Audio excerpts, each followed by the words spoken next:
السلام علیکم ورحمۃ اللہ۔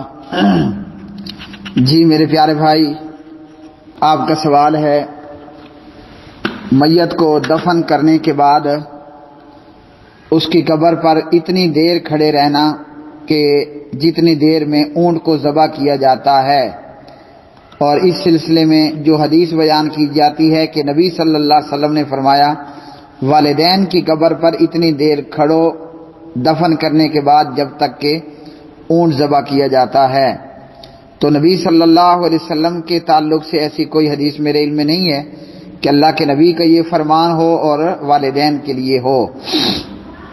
ہاں صحیح مسلم میں کتاب الایمان ہے، اور کتاب الایمان کے اندر باب ہے باب کون الاسلام یہدم ما قبلہ وقضى الہجرۃ والحج۔ اسلام ایسا ہے کہ پہلے کے گناہوں کو مٹا دیتا ہے، اسی طرح ہجرت اور حج بھی سابقہ گناہوں کو مٹا دیتے ہیں۔ اور اس میں حدیث ہے 321 نمبر حدیث، عمر بن عاص صحابی رسول، بڑے جلیل القدر عظیم المرتبت صحابی ہیں۔ حضرت عمر بن عاص رضی اللہ تعالی عنہ بوقت وفات رو رہے تھے اور اپنا چہرہ دیوار کی طرف کیے ہوئے تھے۔ کچھ شاگرد اور دیگر حضرات بھی موجود تھے۔ حضرت عمر بن عاص رضی اللہ تعالی عنہ کے بیٹے بھی موجود تھے۔ عمر بن عاص کو روتا دیکھ کر عمر بن عاص رضی اللہ تعالی عنہ سے ان کے بیٹے کہنے لگے کہ ابا جان، کیا نبی صلی اللہ علیہ وسلم نے آپ کو فلاں فلاں بشارت نہیں دی ہے؟ یا ابتا اما بشرک رسول اللہ صلی اللہ علیہ وسلم کا، رسول اللہ صلی اللہ علیہ وسلم نے آپ کو فلاں فلاں بشارت نہیں دی بقضا؟ تو عمر بن عاص فرماتے ہیں کہ جی ہاں، سب سے بہترین گواہی جو ہم آئندہ کے لیے تیار کرتے ہیں، یقیناً اس میں سے بہترین گواہی یہ ہے کہ اللہ کے علاوہ کوئی معبود نہیں اور محمد صلی اللہ علیہ وسلم اللہ کے رسول ہیں۔ عمر بن عاص فرماتے ہیں میں 3 مرحلوں میں رہا۔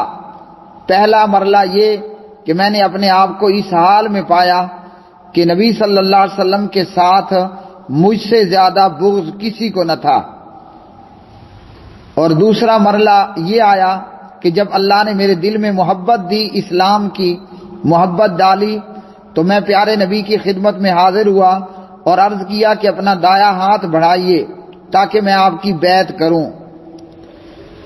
آپ نے اپنا دایاں ہاتھ بڑھایا تو میں نے اپنا ہاتھ پیچھے کھینچ لیا۔ آپ نے فرمایا عمر کیا ہوا تمہیں؟ میں نے عرض کی میں ایک شرط رکھنا چاہتا ہوں۔ آپ نے فرمایا کیا شرط؟ میں نے عرض کی شرط یہ ہے کہ مجھے معافی مل جائے۔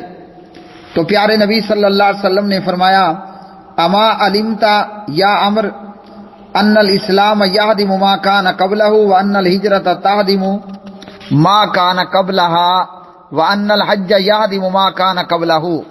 اسلام قبول کرنے سے پچھلی سارے گناہ ختم، ونڈو بالکل نیو اور فریش، تمام کا تمام سابقہ ڈیٹا ریموو۔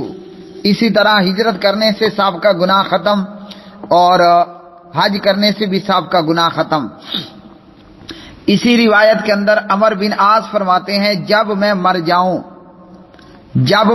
جاؤں تو کوئی نوحہ کرنے والی میرے ساتھ نہ جائے، یعنی میری میت کے ساتھ، نہ ہی آگ ساتھ ہو، اور جب تم مجھے دفن کر چکو تو مجھ پر آہستہ آہستہ مٹی ڈالنا اور میری قبر کے گرد اتنی دیر دعا کرتے رہنا جتنی دیر میں اونٹ ذبح کر کے اس کا گوشت تقسیم کیا جاتا ہے، تاکہ میں تمہاری وجہ سے اپنی نئی منزل کے ساتھ مانوس ہو جاؤں اور دیکھ لوں کہ میں اپنے رب کی طرف سے آنے والوں کو کیا جواب دیتا ہوں۔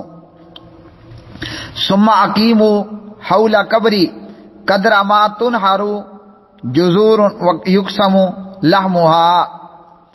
تو یہ حضرت عمر بن عاص رضی اللہ تعالی عنہ کا قول ہے۔ اور اسی طرح نبی صلی اللہ علیہ وسلم نے میت کو دفن کرنے کے بعد کہا کہ اب اس کے لیے دعا کرو، ثابت قدمی کا سوال کرو اللہ سے، اس سے سوال و جواب سوالات کیے جائیں گے اور اس کو جواب دینا ہوگا۔ اللہم ثبتہ بالقول الثابت۔ تو یہ ہے حقیقت قبر پر میت کو دفن کرنے کے بعد اونٹ ذبح کرنے کی جتنی دیر تک کھڑے رہنا۔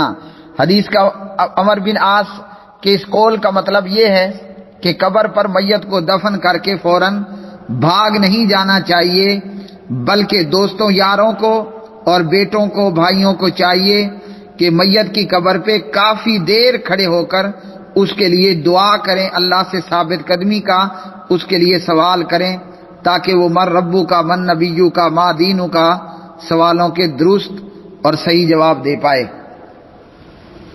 اس حدیث سے یہ بھی معلوم ہوا کہ اتنے جلیل القدر اور عظیم المرتبت لوگوں کو اپنی قبر کی اتنی فکر ہے، اور ایک ہم بدبخت کہ دن رات صبح شام گھوڑوں اور گدھوں کی طرح کمانے والے، نہ مرنے کی فکر ہے نہ قبر میں پیش آنے والے معاملے کی ہمیں کوئی فکر اور پریشانی ہے۔